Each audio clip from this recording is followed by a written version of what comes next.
The signal came at 0300 hours, cutting through the silence of deep space like a scream in the dark. Admiral Park. Doyen stood on the bridge of the EU's Resolve, his hands clasped behind his back as he stared out at the endless void. The stars looked cold tonight. They always did this far from Earth. Behind him, crew moved with quiet purpose, their voices low as they monitored the ship's systems. It was supposed to be a quiet patrol. Nothing ever happened in the Outer Rim. Then the communications officer spoke, and everything changed. "Sir, we're receiving a distress signal. It's coming from the VLR system." Park turned slowly. His face showed nothing, but his eyes sharpened like a blade being drawn from its sheath. "Put it through." The bridge fell silent as the transmission filled the air. Static at first, then a voice. It was soft and trembling, speaking in the universal trade language that all coalition species used. But beneath the words, Park could hear something else. Fear. Pure, raw fear. "This is Velar Prime calling any ship that can hear us. We are under attack. The Keth Dominion has invaded our world. Our defenses have fallen. Our cities are burning. Please, if anyone can hear this message, we need help. We are dying. Please help us," the message repeated. Again and again, like a heartbeat growing weaker with each pulse. Park closed his eyes for a moment. He thought of his wife, his daughter, both gone now, taken by war years ago during Earth's darkest days. He remembered holding his daughter's hand as the bombs fell, promising her that everything would be okay. He had lied. He had survived. They had not. "Get me the coalition command," he said quietly. 20 minutes later, Park stood in the communications room, facing a holographic display of alien faces. The coalition council stared back at him with expressions that ranged from concern to cold indifference. There were representatives from a dozen species, each one different in shape and color, but all sharing the same look of calculation in their eyes. "Admiral Park," said the council speaker, a tall being with gray skin and too many arms, "we have received your report. The situation on Velar Prime is indeed troubling." Troubling? Park's voice was calm, but there was steel beneath it. "The Keth are slaughtering civilians. The Velari have no military. They're farmers, artists. They can't fight back." "I understand your concern," another counselor said. This one looked like a floating jellyfish, its voice translated through a mechanical device. "However, the Keth Dominion is a major power. Direct intervention could trigger a wider war. We must consider the greater good." "The greater good," Park repeated. The words tasted bitter in his mouth. "We will file a formal protest with the Dominion," the speaker continued. "Economic sanctions will be discussed. A committee will be formed too. How long?" Park interrupted. The council fell silent. "How long until your committees and sanctions save even one Velari life?" No one answered.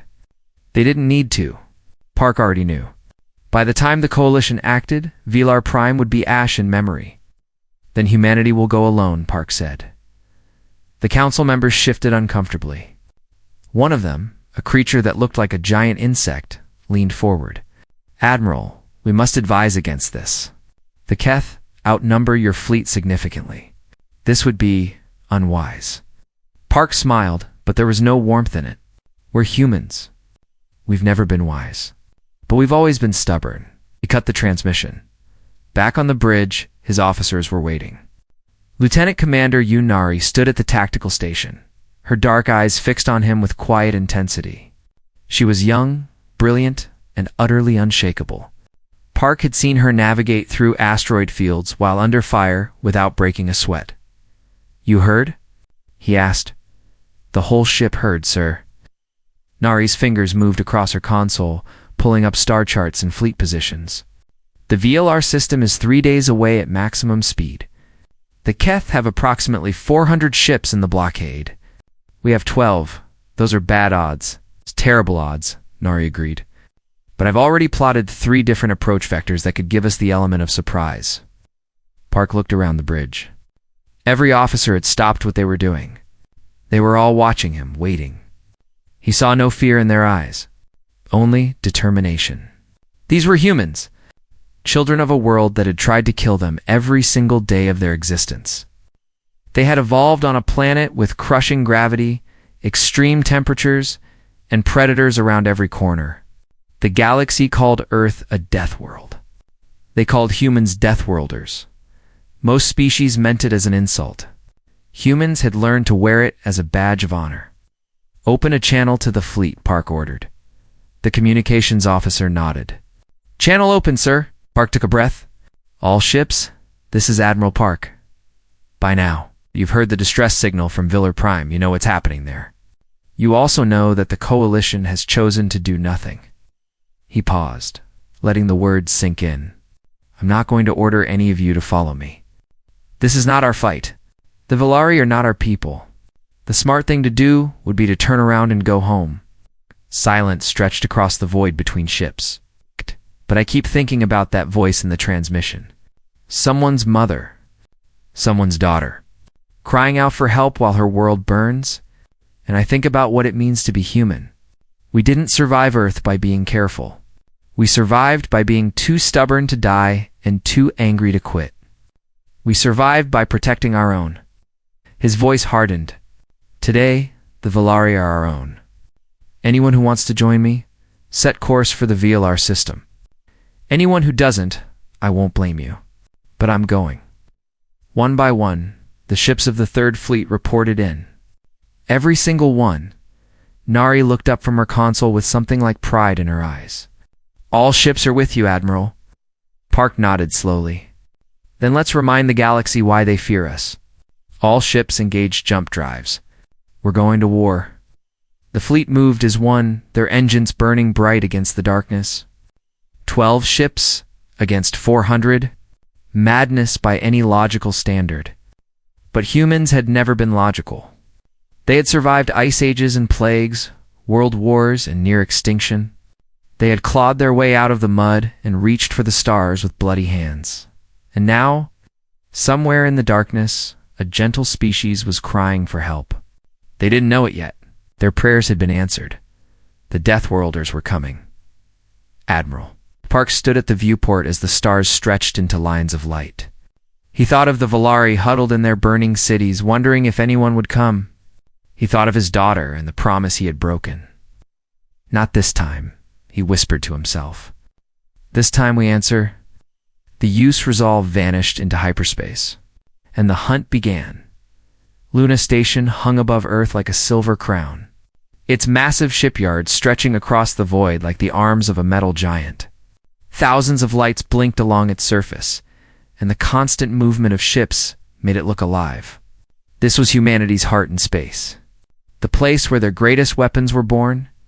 Admiral Park's shuttle docked at the main hangar, and he stepped out into controlled chaos. Engineers ran past him carrying equipment. Pilots shouted orders to their crews. The air smelled of fuel and hot metal. War was coming, and everyone knew it. The Terran Defense Council had called an emergency meeting. Park walked through the corridors of the command center, passing walls covered with the flags of Earth's United Nations. Once, those nations had fought each other. Now, they stood together. It had taken near extinction to teach humanity that lesson. But they had learned it well. The council chamber was a large circular room with a table in the center shaped like Earth itself. Around it sat the most powerful military leaders in human space. Park took his seat and waited. General Kong Jisoo was the first to speak. She was the commander of the Terran Marines, a woman with silver hair and eyes like winter storms. She had led ground operations on 6 different worlds and had never lost a battle. There were rumors that she had once killed a Keth warrior with her bare hands. Park believed them. "Let me understand this correctly," Kong said, her voice flat. "We're going to attack the Keth Dominion. With 12 ships." 47. "If the Council approves reinforcements," Park replied. 47 against 400. Kong leaned back in her chair. "Those are still terrible odds. The Villari don't have any odds at all," Park said quietly. "They're being slaughtered while we talk." Silence fell over the room. The counselors exchanged glances. Park could see the debate playing out in their eyes. Fear versus duty. Caution versus honor. An older man at the far end of the table spoke up. He was the Secretary of Defense, a politician with more experience in speeches than battles. "Admiral, we sympathize with the Valari situation. Truly we do. But we must consider the consequences. If we attack the Keth, we could start a war that kills millions of humans. And if we don't attack," Kong said suddenly, "we become the kind of species that watches innocent people die and does nothing." She stood up, her uniform perfect, her posture straight as a sword. "We didn't claw our way out of extinction on a death world just to cower. I didn't watch my soldiers die on a dozen battlefields just to hide when someone needs us." The secretary opened his mouth to argue, but another voice cut him off. "I volunteer my carrier group." Everyone turned to look at Captain Beak's son Wu. He was young for his rank, with a reputation for reckless bravery that made his superiors nervous.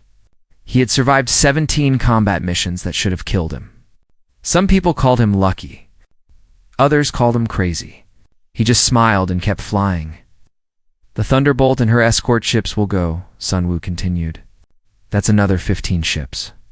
And my pilots are the best in the fleet." More voices joined in. Commanders volunteering their ships. Officers requesting transfer to the battle fleet. Within minutes, the resistance had crumbled. The council voted to approve the mission. Park felt something loosen in his chest. He had been prepared to go alone if necessary, but he should have known better. Humans had always been pack hunters. They fought hardest when they fought together. Over the next 2 days, Luna Station became a hive of activity. Ships were repaired, weapons were loaded, and soldiers said goodbye to their families. Park walked through the shipyards, watching his fleet come together.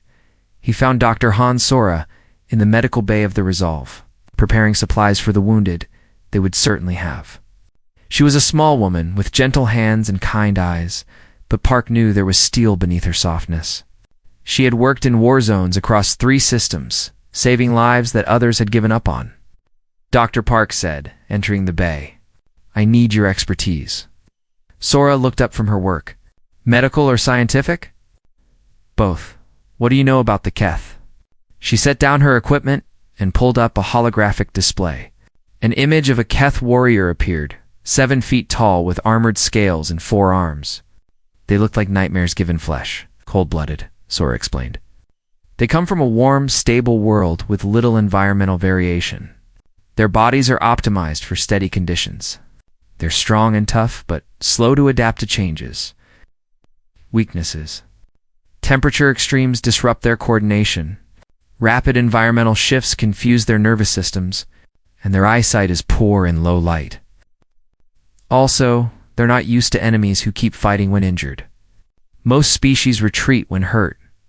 Humans don't. Park nodded slowly. "Good, that's useful." The night before departure, Park visited the memorial wall. It stood in a quiet corridor of Luna Station, away from the chaos of preparation. Thousands of names were carved into black stone, each one representing a human who had died defending their species. Park found the section dedicated to the last war. His fingers traced to names. His wife. His daughter.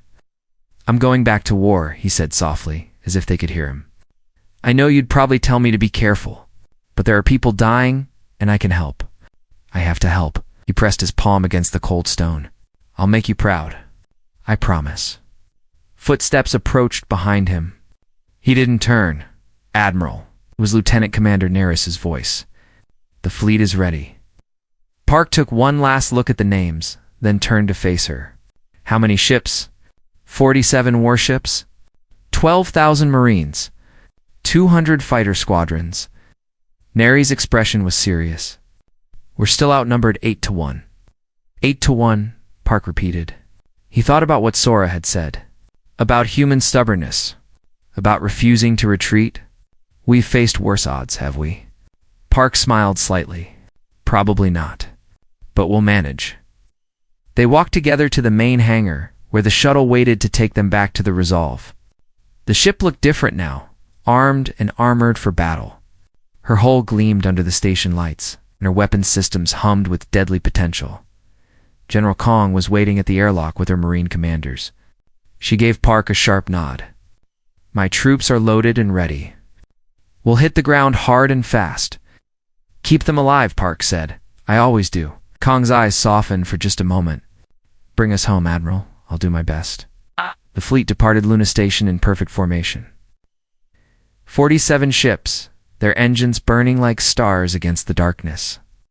Families on Earth watched them go, some waving, some crying, all hoping. On the bridge of the Resolve, Park gave the order. All ships engage jump drives. Destination, Viller System. The stars stretched. Reality folded. And humanity's answer to a cry for help crossed the void at impossible speeds. 3 days to reach the battle. 3 days to prepare for war. 3 days before the Deathworlders showed the galaxy what they were made of. Park settled into his command chair and closed his eyes. Somewhere ahead, the Volari were waiting. The Keith thought they were safe, surrounded by 400 ships and an army of warriors. They were wrong. The wolves were coming, and wolves never hunted alone. The Velor system burned. From the edge of the system, Admiral Park could see the destruction, even without sensors. Velar Prime, once a blue and green jewel of a world, was now scarred with the orange glow of fires that stretched across entire continents. Above it, the Keth blockade hung like a net of death, hundreds of warships arranged in perfect formation around the dying planet. Park stood on the bridge of the Resolve, studying the tactical display. His fleet had arrived at the edge of the system, hidden behind a field of asteroids. They were outnumbered, outgunned. Any reasonable commander would retreat. Park was not reasonable. He was human. Status report, he said quietly. Lieutenant Commander Nari pulled up the data. 412 Keth ships confirmed. Their flagship, the Wrath of Dominion, is positioned at the center of the formation. Supreme Commander Vorak is aboard. She paused. They haven't detected us yet. They will soon. Park turned to his communications officer. Any response from the planet? The Volari defense grid is completely destroyed. We're picking up scattered civilian transmissions, but... The officer's voice faltered. They're running out of places to hide, sir. Park felt his jaw tighten. Every minute they waited, more innocent people died. But charging in blindly would just add human deaths to the count. They needed a plan. Nari, what's our best approach? The tactical officer's fingers danced across her console. The Keth formation is designed to defend against conventional attacks. Their ships are arranged in overlapping fields of fire with the flagship protected at the center. A holographic map appeared, showing the enemy positions. But their formation has a weakness. They're spread too thin around the planet. If we hit them hard at one point, we can punch through before they can concentrate their forces. And then we cause chaos. Nari looked up with a cold smile. I've been working on something I call Operation Blackout. Our electronic warfare systems can jam Keth communications within a limited range. If we knock out their command network, their ships won't be able to coordinate. They'll be fighting blind. Park nodded slowly. What about their flagship? That's the key, Nari continued. As long as Vorak is alive and in command, they'll rally. We need to take out the Wrath of Dominion. But reaching it through 400 ships would be impossible. Unless we create a distraction, Captain Sunwoo's voice came through the comm system. He was aboard his carrier, the Thunderbolt, with his fighter squadrons ready to launch. Let me take my birds out first. We'll hit their outer ships, make some noise. They'll chase us. They always chase. You'll be outnumbered 100 to 1, Park said. Sunwoo laughed. Sir, if I wanted safe odds, I wouldn't have become a pilot. Just give me 20 minutes. I'll pull half their fleet out of position. Park looked at the tactical display one more time. The plan was insane, reckless, exactly what the Keth wouldn't expect. Do it, he said. The Thunderbolt launched her fighters. 200 small craft streaked across the void like angry hornets, their engines burning bright against the darkness. They hit the outer edge of the Keth formation like a hammer. Missiles and energy weapons lighting up the black. Supreme Commander Vorak received the report on his bridge. The massive Keth warrior looked at the display with 4 unblinking eyes, watching the tiny human fighters tear into his fleet. "Humans," he said, his voice deep and rumbling. "I wondered if they would come." He turned to his officers. "Send 50 ships to destroy them. The rest maintain position." "Commander," one of his officers said nervously, "the humans are known to be persistent." Vorak laughed, a sound like grinding stones. "Persistent? Look at them. 47 ships against our might. They are not persistent. They are desperate. And desperate creatures make mistakes." He watched as his ships moved to engage the human fighters. This would be over quickly. The humans would learn the price of challenging the Dominion. But Vorak had made a mistake. He had sent 50 ships after the fighters, just as Sun Wu had planned. And that created a gap in the blockade. "Now," Park ordered. The human fleet surged forward. 47 warships in tight formation aimed directly at the weakness in the Keth lines. They fired as they moved, their weapons tearing into the surprised enemy ships. "Operation Blackout engage," Nari commanded. Across the fleet, specialized pods activated. Waves of electronic interference flooded outward, crashing into Keith communication systems like a digital tsunami. Ships that had been perfectly coordinated suddenly went silent. Captains who had been receiving orders found themselves alone and confused. On the wrath of Dominion, alarms screamed. "Wait," Vorak demanded. "I cannot reach my ships." "The humans have jammed our communications, Commander. We're trying to break through, but then break through faster." Vorak slammed his fist against his command chair. "All ships, close formation. Protect the flagship."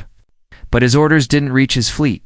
The Keth ships, trained to follow commands without question, found themselves without guidance. Some turned to fight the oncoming humans. Others held position, unsure what to do. A few even fired on each other in the confusion. The human fleet punched through the blockade, like a spear through paper. Captain Sunwa's voice crackled over the cum. "Admiral, we've got their attention. They're pulling more ships to chase us. You should have a clear shot at the inner formation." "Acknowledged." "Keep them busy, Captain. And try not to die." "No promises, sir." Park watched as Sun Wu's fighters danced through enemy fire, somehow surviving through a combination of skill, luck, and pure human stubbornness. They were taking losses, but they were also destroying Keth ships at a rate that should have been impossible. "All ships, advance," Park ordered. "Target their cruisers first. Let's clear a path to the flagship."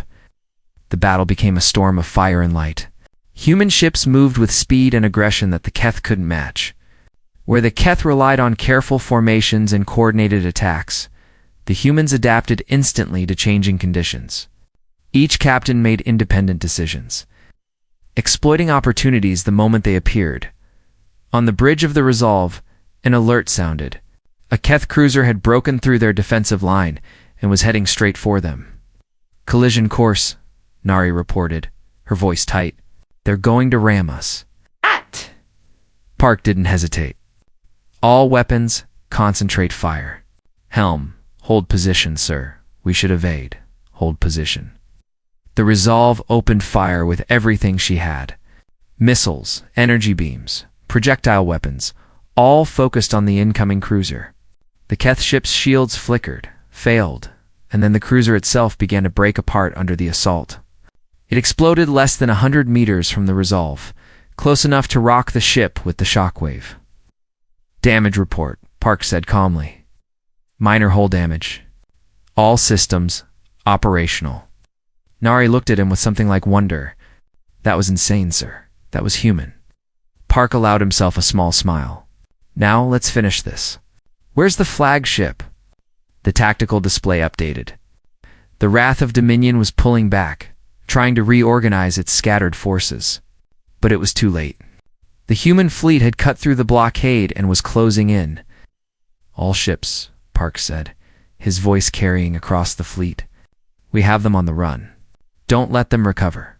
Show them what Deathworlders can do." The fleet roared forward, and the Keth began to understand something terrible. They had underestimated humanity, and now they would pay the price. The sky above Vilar Prime was on fire. General Kong. Jisoo dropped from the transport ship with her marines, their armored boots hitting the ground hard. Around them, a city burned. Buildings that had once been beautiful, with smooth curves and soft colors, were now broken shells. The Valari had been a peaceful people. They had built their world for art and music, not war. And now their world was dying. "Move out," Kong ordered through her helmet. "Come. Find survivors. Kill anything that gets in your way." Her marines spread through the ruins like ghosts, their weapons ready. The Keth ground forces hadn't expected a human landing. They had been busy hunting down Valari civilians, going door to door, dragging families from their homes. They weren't ready for what came next. The first Keth patrol ran into Sergeant O Taiwu's squad near what had once been a school. The Keth warriors were massive, 7 feet tall with armored scales and 4 arms carrying heavy weapons. There were 10 of them. They saw 6 humans and laughed. They stopped laughing when Taiwu's squad opened fire. The battle lasted 30 seconds. When it was over, all 10 Keth were dead. The humans hadn't lost anyone. Contact confirmed. Taiwu reported over the comm. Sector 7 is clear. Moving to secondary location, Kong received similar reports from across the city. Her marines were cutting through Keth forces like knives through cloth. The enemy was bigger, stronger, and had more soldiers. But the humans were faster, smarter, and fought with a fury the Keth couldn't understand. In a basement beneath a collapsed building, Taiwu found them. Valari survivors huddled together in the darkness. They were small creatures, barely 4 feet tall, with soft fur and large, gentle eyes. When Taiwu's squad broke through the door, they screamed in terror, thinking the Keth had finally found them. "Easy," Taiwu said, removing his helmet so they could see his face. "We're not here to hurt you. We're human. We came to help." A Valari female stepped forward. She was trembling, her fur stained with ash and blood. In her arms, she held a child, barely conscious. "Human," she whispered. "You came? For us?" "That's right." Taiwu knelt down, making himself smaller, less threatening. "Is the child hurt?" "She was in the bombing. I found her alone. I do not even know her name." The female's voice broke. "Why would you come? We are nothing to you. We have nothing to offer." Taiwu looked at the child. She was so small. Her breathing was weak, and her eyes fluttered without focusing. He had seen that look before, in human children caught in other wars. "It never got easier, because no one else would," he said simply. He lifted the child gently into his arms. "Come on, we're getting you out of here." Above the planet, the space battle raged on. The EU's resolve shuddered as another Keth barrage struck her shields. On the bridge, sparks flew from damaged consoles. Admiral Park gripped his chair as the ship rocked from another impact. "Shields down to 30%, an officer reported. "We've lost main power to the forward weapons. Switch to secondary systems," Park ordered. "Keep firing." They had broken through the blockade, but the Keth were regrouping. Supreme Commander Vorak had restored some of his communications, and his ships were beginning to coordinate again. The human fleet was taking heavy damage. They couldn't survive much longer. Then the Resolve took a direct hit to the engine section. The ship lurched violently. Alarms screamed. Park was thrown from his chair, hitting the deck hard enough to crack a rib. Through the pain, he heard his crew shouting damage reports. "Engine 3 is destroyed. We're losing power. Hull breach on deck 6 through 9. Park pulled himself up, using the command chair for support. Blood trickled from a cut on his forehead. "Can we still fight?" "Barely, sir. But we won't survive another hit like that." Park looked at the tactical display. The Resolve was crippled. But the battle wasn't over. His fleet was still fighting, still pushing toward the Keth flagship. He couldn't stop now. Not when they were so close. "Transfer my flag to the Defiance," he ordered. "The Resolve is to fall back and assist with evacuations." "Sir, you can't. That's an order." Park stood straight, ignoring the pain. "This ship has done her duty. Now it's time for the rest of us to finish the job." He transferred to the cruiser Defiance via emergency shuttle, taking Lieutenant Commander Nari with him. The smaller ship was still fresh, her weapons hot and ready. From the new bridge, Park could see the Keth flagship in the distance. The Wrath of Dominion was massive, bristling with weapons. It was the heart of the enemy fleet. Dr. Sora, Park said into the com. Do you have that data on the flagship? Sora's voice came back immediately. She was aboard a medical ship, treating wounded soldiers even while the battle raged around her. I've been analyzing their energy signatures, Admiral. The flagship's main reactor is running hot, too hot. They've been pushing their engines hard to compensate for the communication disruption. One good hit to the reactor section could cause a catastrophic failure. Could or would. If we hit it right, would... Park looked at the tactical display.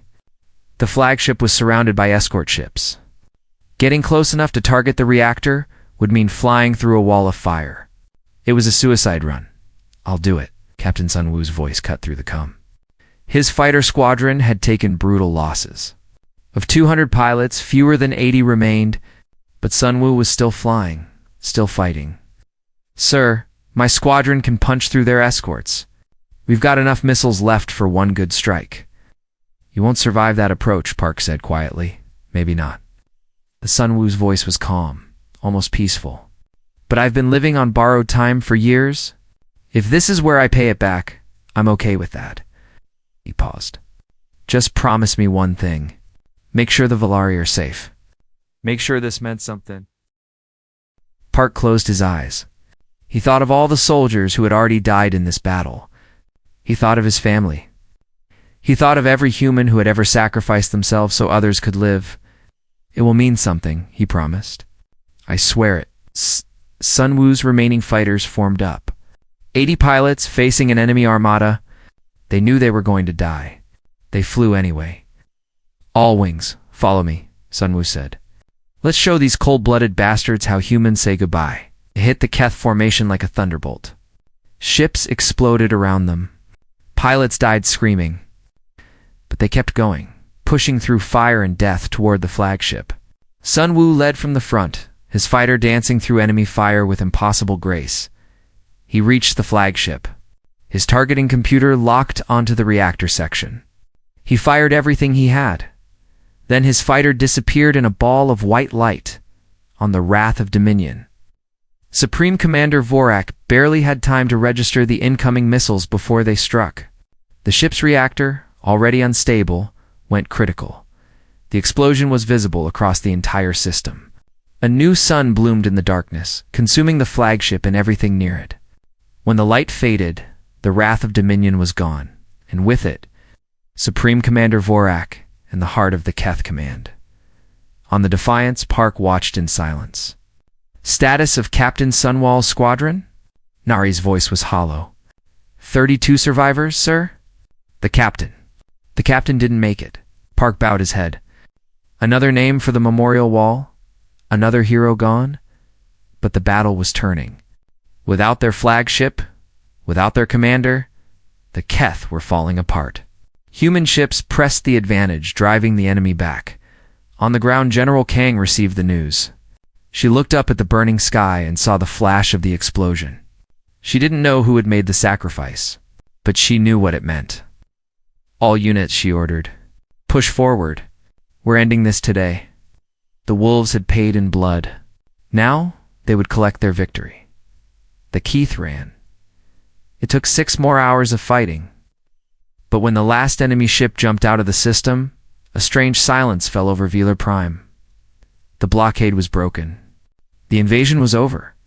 Against all odds, against reason itself, humanity had won. Admiral Park stood on the bridge of the Defiance, watching the tactical display clear of red enemy markers. Around him, his crew sat in exhausted silence. They had done the impossible. They had saved a world. But the victory felt hollow in his chest. Casualty report, he said quietly. Lieutenant Commander Nari pulled up the numbers. Her face was pale, her eyes red. She had been awake for almost 3 days. They all had. 23 ships destroyed, 15 more heavily damaged, 4,712 dead, 1,800 wounded. She paused, swallowing hard. Captain Sun Wu, Confirmed killed in action. His squadron lost 68 pilots. 68 pilots. Park thought of them, young men and women who had climbed into their fighters knowing they might not come back. They had gone anyway. Because that was what humans did. In the Valari. Estimates are still coming in. At least 200,000 dead from the invasion, but millions survived. Because of us, millions survived. Park held on to that number. It didn't erase the pain. Nothing would. But it gave meaning to the sacrifice. On the surface of Vilar Prime, General Kong Jusu walked through the ruins of the capital city. Her Marines were everywhere, setting up medical stations, distributing food and water, helping Valari survivors find their families. The fighting was over, but the work was just beginning. She found Sergeant Otewu sitting on a pile of rubble, the Valari child still cradled in his arms. A medic was treating her, cleaning her wounds and giving her medicine. The child was awake now, her large eyes staring up at the human soldiers with wonder rather than fear. "How is she?" Kong asked. "She live." Taiwu's voice was rough. Dr. Han Sora sent down supplies. "The kid's tough." The child reached up and touched Taiwu's face. Her fingers were small and soft, tracing the lines of exhaustion and pain etched into his features. "Thank you," she whispered. "Thank you for saving us." Taiwu's hard face cracked. For just a moment, his eyes glistened. "You're welcome, little one." Kong left them there. She had 1,000 things to do. Wounded soldiers to check on, reports to file, orders to give. But for just a moment, she stood still and looked up at the sky.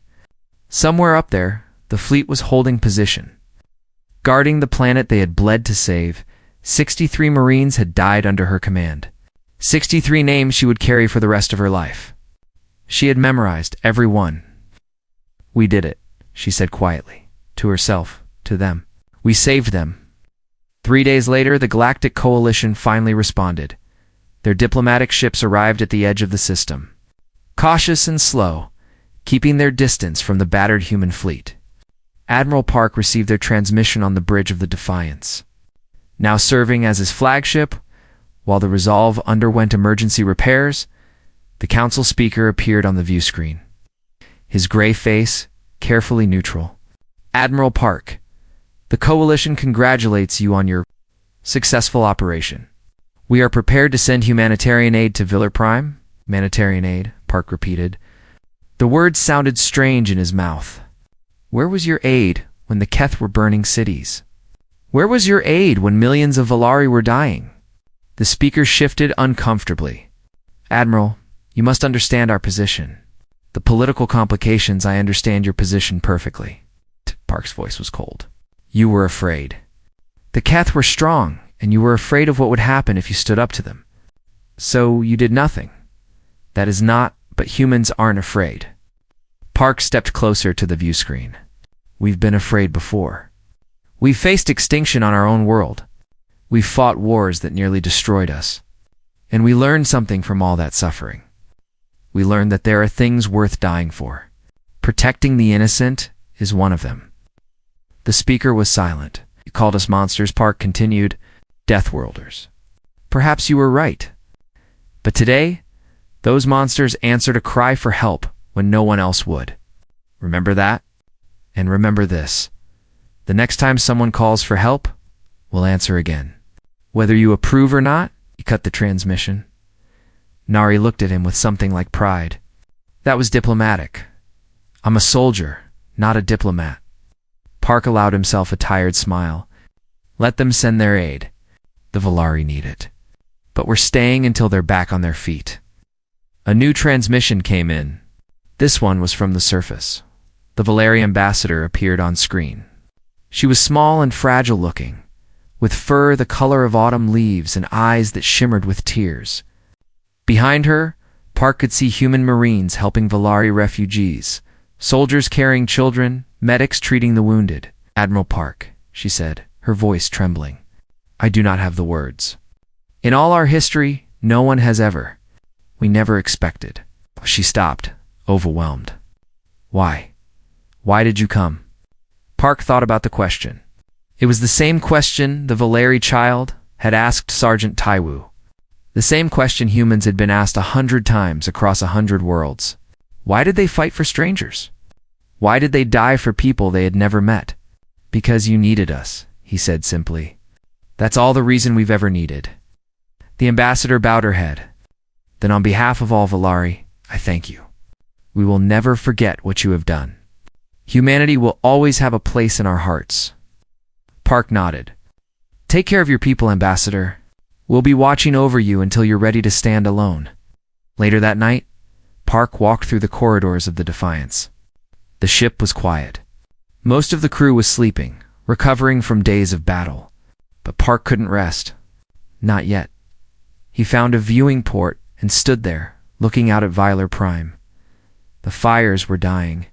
In the darkness, he could see the first lights coming on in cities that had been dark for weeks. Life returning.